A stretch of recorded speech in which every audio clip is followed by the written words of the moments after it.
Good morning mga bay. Maga tayo ngayon, mga harvest ng mga gulay. Ito okra, oh. Ang dami ng malalaki mga bay. Harvestin na natin to. Ito may dala tayong tabo sa pruning shear.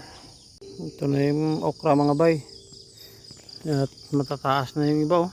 Pataas ng pataas.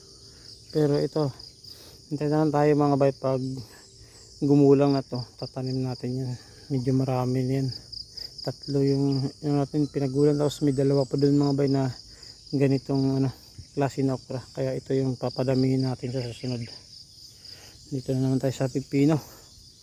Medyo may mga tong pipino mga bay, yan inaatake ng mga insekto, oh. Sana may makinabangan pa dito mga bay, kahit hanggang dito lang na part. Yun dito parang wala na talaga to. Kaya harvestin na din natin ito din, sayang mga bay.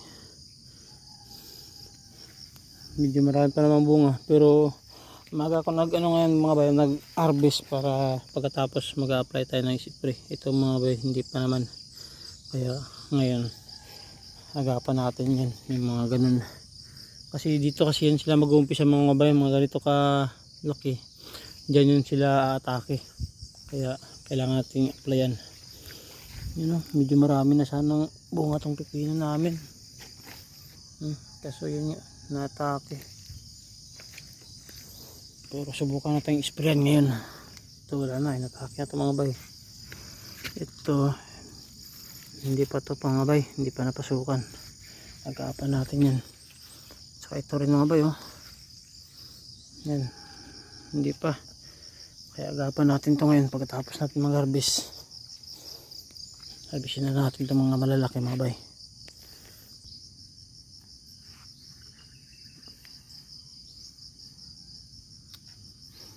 Yung mga bay, magaganda sana, malalaki.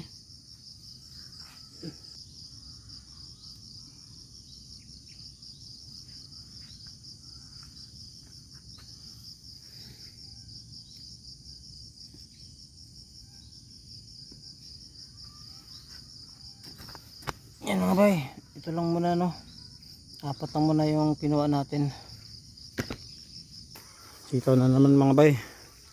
Yan, dami ng malalaki. Kasi pang din yan, 3 araw mga bay. Yan, mahaba pa rin.